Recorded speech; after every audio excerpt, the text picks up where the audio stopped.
Welcome back, everyone. Today I'm giving you my top 8 designer fragrances I will keep for life, so stay tuned. Welcome back, everyone. My name is Scented Paradise. Starting with number 1, I decided to go with this bad boy. We got Beau Flower Edition. Now here's what I can tell you about this one. After I spent a good 2 months with it, it has this fizzy, bright, eerie scent that is different from all the other Beaux in this line. It lacks that heavy coconut of the original, and it focuses more on a unique freshness and sweetness with a woody dry down. Now, with that being said, Beau Flower Edition smells like a fresh, sweet, and woody blend of citrus and florals with an emphasis on kumquat and lemon in the opening, followed by violet leaf, geranium, tonka bean, and patchouli.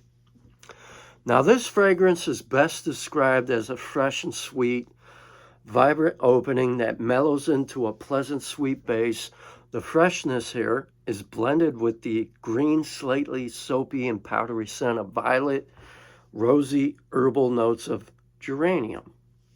Now, the dry down is a combination of warm, clean woodiness, cashmere, and sweet, almost vanilla-like aroma of tonka bean grounded by that earthy patchouli. Now, the initial spray is dominated by that bright, lively citrus burst from kumquat and lemon. And here's the funny thing. That is where I picked that fizziness from, is from that kumquat. Now, this is great and suitable for daytime wear during the warmer weather like summer. And it's a really good scent. Now, with that being said, if you're a fan of violet leaf and, tonka bean and like its woody character, then this is a great option for you. Now, out of the entire Beau line, I like this one a lot. It actually grew on me. I like this one more than the original Beau, more than the Beau Parfum, and the Paradise Garden. Now, here's the other thing. This one doesn't claw at me. It doesn't make me sneeze like crazy. This is a really good one. Unfortunately, I feel like a lot of people slept on it. And it's underrated, underappreciated, and it deserves some recognition. It's a really great floral, woody character. All right, moving on. My next pick is Yves Saint Laurent Wild Fraiche. Now, this one here is very refreshing, very light and bright, which is great for hot and humid weather. And this one has a really nice, clean blend of citrus and aromatics with a prominent opening of lemon and ginger. And then it has this icy sensation quality that includes notes of mint, juniper, cedar in the dry down, making it very light and refreshing option, especially for those who live in a very hot and humid climate. The opening offers that sparkling, refreshing, icy sensation. Now, mint here gives you that crisp, clean, bracing feel. I also detect a subtle pepper in the opening, but in the background. Now, the mid becomes more noticeable as the juniper develops with the aroma, similar to gin without alcohol. And then you got geranium and lavender, which gives you that aromatic, herbal, floral, green undertone. Now, the cedar here gives you that clean, woody dryness to the dry down. And then you got olibanum, which I also think gives you a little bit of a green undertone. And it's also a subtle hint note that contributes to the overall woody character. It's a lighter, fresher, and brighter take on the Y line. It's simple and approachable summer scent. The dry down is clean and modern. Sadly, they had to discontinue this one after I did my research, which was kind of dumb, but hey, it happens. It is what it is, especially when you want to come out with newer fragrances. Now, out of the entire Y line, this one is my absolute favorite, and I'm happy to have it in my collection because they don't have ambroxan. Now, ambroxan is great to use in fragrances, depending if it's done right. All right, moving on. My next pick here, Givenchy Gentleman Reserve Privé. And man, is this a good one. This is what I call a woody, floral, and ambery fragrance with a prominent and sophisticated whiskey accord blended with iris and chestnut. Now, with that being said, it's often described as a warm, spicy, and elegant fragrance reminiscent to like a private club with this sophisticated blend of sweet, boozy, and powdery elements. Now, the scent is anchored by a base of woods, amber, and vetiver. Now, here's what I think, okay? Now, the key features is that whiskey absolute accord, which provides the wearer a warm, smooth, and slightly boozy nuance rather than an aggressive alcoholic scent. Now, the mid offers you that iris, which adds a powdery and elegant floral touch, while chestnut here brings a unique toasted and nutty quality. Now, here's a little fun fact for you. I also feel it reminds me of a facet of that chestnut from Imperial Armani, Stronger With You Absolutely. That's what I kind of pick up. Now, the fragrance then settles down with a strong and refined base of woods like cedarwood and amber, which gives a lasting, sophisticated quality. So, overall experience, what I get is a classic, elegant masculinity suitable for a mature and sophisticated gentleman. However, it's quite accessible for a younger audience as well. Excuse me. Got a little tongue twister there. So, this one is quite friendly for youthful audience. Now, this is a great choice for the fall and winter, cooler wear, evening wear, date night, office friendly, all that good stuff.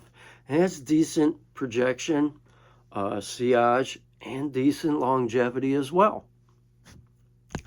Now, my next pick is one of my latest pickups I got about a month ago sent my way. Here we got Boss Bottled Absolute.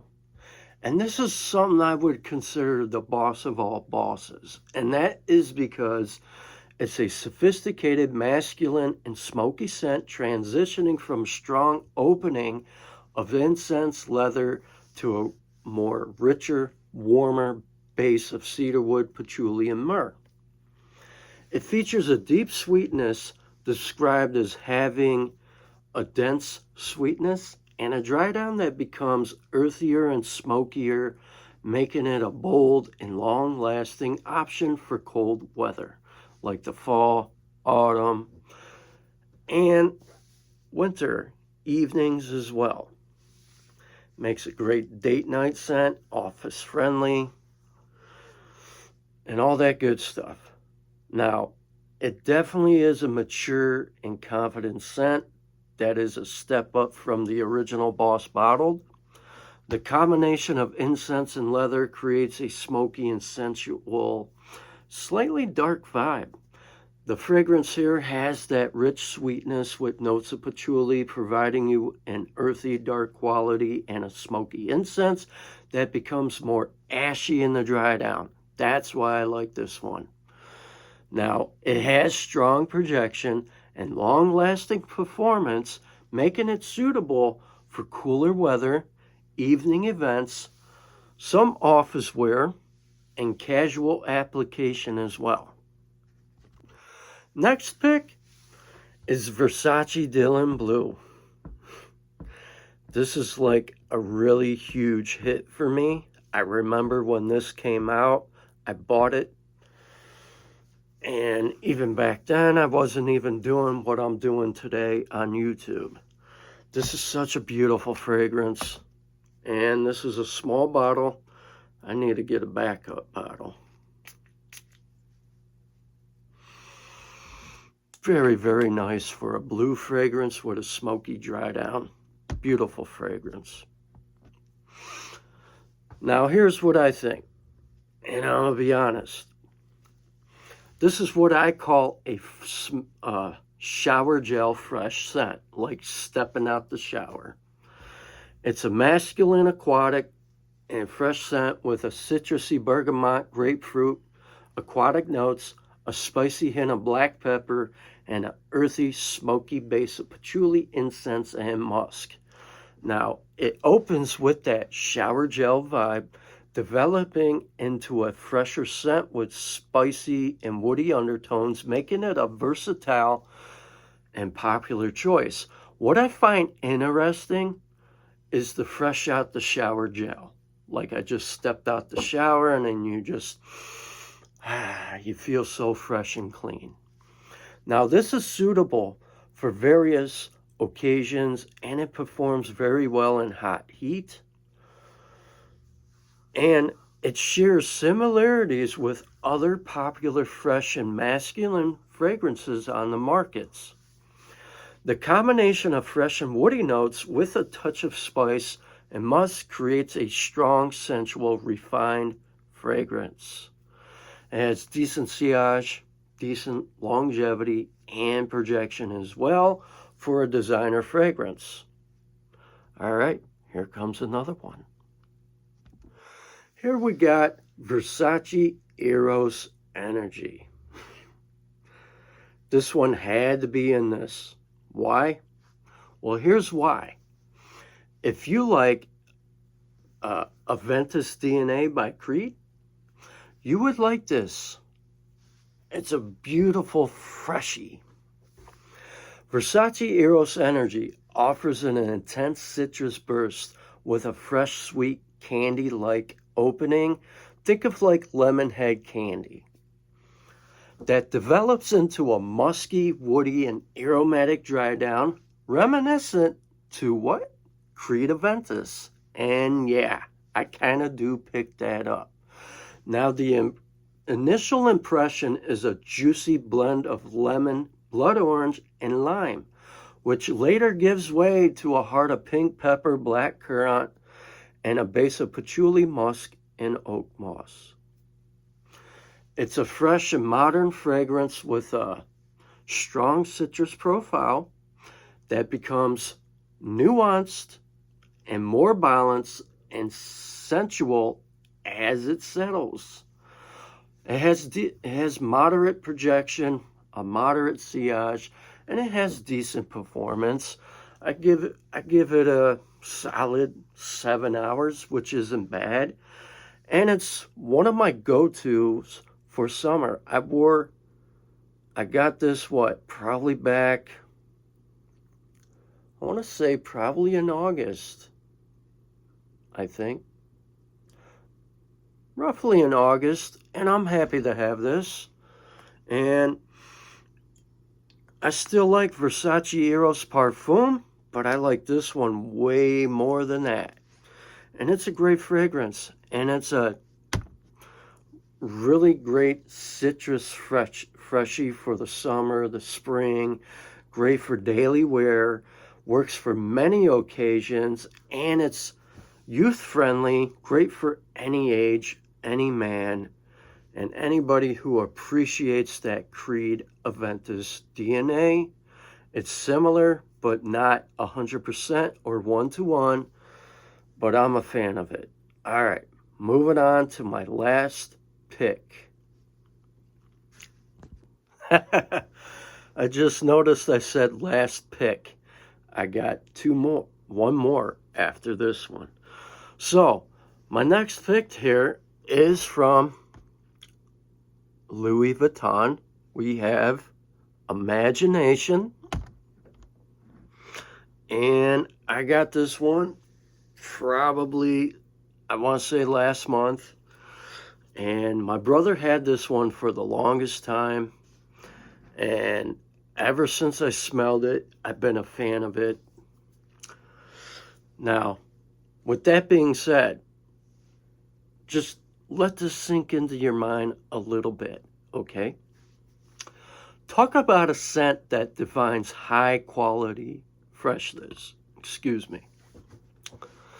It definitely offers a fresh, clean, and sophisticated citrus and this realistic black tea note with a soapy quality. And yeah, you definitely get that fresh out the shower gel vibe. And it's quite, it's got a nice soapy feel to it, which white florals are known for that. It opens with a bright notes of citron, bergamot, which I believe it's Calabrian bergamot, actually. And then you got Sicilian orange, which then it transitions into a heart of ginger and neroli. Now the scent settles into a base of Chinese black tea, ambroxan, and olibanum, creating a modern and clean, slightly musky dry down. Louis Vuitton Imagination can be described as clean, soapy, but fresh out the shower scent where you feel so fresh and clean. And this is my kind of fresh and clean fragrance, but in a more luxurious and refined way, and not like cleaning products. It can be worn both daytime and office environments due to its fresh and clean profile. What's up with my eye? I hope I'm not developing a sty in my eye, because those are not fun. It's very wearable, but you got to ask yourself this one question, and I got to throw it out there. Is it worth $300 some? And it can be worn year round, and that's for sure. My brother always wore this one all year round, and yeah. Now, I don't have a problem spending $300 some on a fragrance. In fact, my comfort zone when it comes to a fragrance is roughly $500. I won't go anything up than that. At that point, after 500, it's just not worth it. So with that being said, if you're not comfortable with spending $300, that's okay. I don't blame you. But here's what I like about Imagination by Louis Vuitton. A lot of people claim 10 to 14 hours. Now, when my brother had this one, for the longest time, from the time he got up and from the time he came home, working a long shift, I clocked it at 12 hours. Now on my skin, and my skin alone, with my skin chemistry, I got about 12 and a half hours, which is pretty darn good. And this is just such a clean scent. Very refreshing. It's just very beautiful, and I'm happy to own this. And it's really, it's just done right. All right, moving on to the last final pick. Oh yeah, I forgot to mention a little more detail about Louis Vuitton Imagination. Now here's what I get, and this is my overall experience. Imagination projects an image of professionalism without being overly aggressive or formal. Now, the high quality of citrus with that black tea and ambroxan base, it gives it a more sophisticated and timeless feel. All right, moving on to the last pick. Now, here is my final 8th pick. And I decided to put this one last. I went with Dior Homme Parfum 2025. Now, this fragrance is for the mass appealing normal crowd. It's more youthful and a modern take on the Dior Homme line. Now, with that being said, DHP 2025 is like a sweet ambery and woody scent with a powdery iris opening that quickly becomes less prominent. It's often described normal because it don't have that original DNA from, let's say, 2014 to 2020. It has a prominent notes of a warm amber, patchouli, and vetiver, and a sweet gourmand dry down, but I also pick up a little hay as well. Now, some say it's similar to Ultra Male, but a more mature similarity with less sweetness. Now, that is a laugh because I really don't see it. Maybe other people do, and that's okay. Now, others say it's similar to Armani Code Parfum. I do agree with that. Now, it opens with a sweet, fresh, and sugary iris note that is present, but it starts fleeting.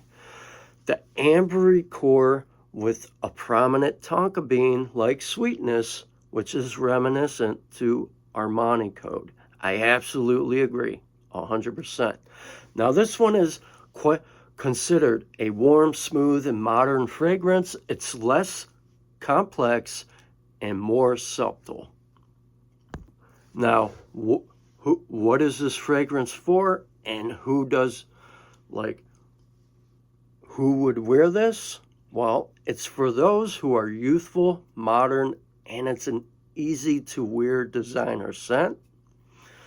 It's a great choice for those who appreciate warm, ambery fragrances, and it's also for those who don't like that waxy, lipsticky feel. Now, sadly, Dior Homme 2025 caught a lot of backlash, a lot of hate. So many people were hating and crapping all over this fragrance. But you know what? Who cares? If you like it, you like it, and that's all that matters, regardless of what anybody says to you. I'm a fan of it. Now, after I got my nose on the 2014, 2020, I could see the difference. I'm a fan of those two. They're my kind of style. But you know what? I absolutely love this one. The day it came out, I checked it out at the mall. I fell in love with it right then and there. It's like love at first sight. Very, very nice. Very smooth. Well balanced. It has decent sillage, decent projection. And it has really good longevity. And I'm a fan of it. All right, everyone. Thank you for tuning in to my video. I hope you guys enjoy your week. Be sure to like, share, comment, and subscribe to more of my seasonal picks. And this is my top 8 designer fragrances I would keep for life. Until next time, I will see you soon. Peace.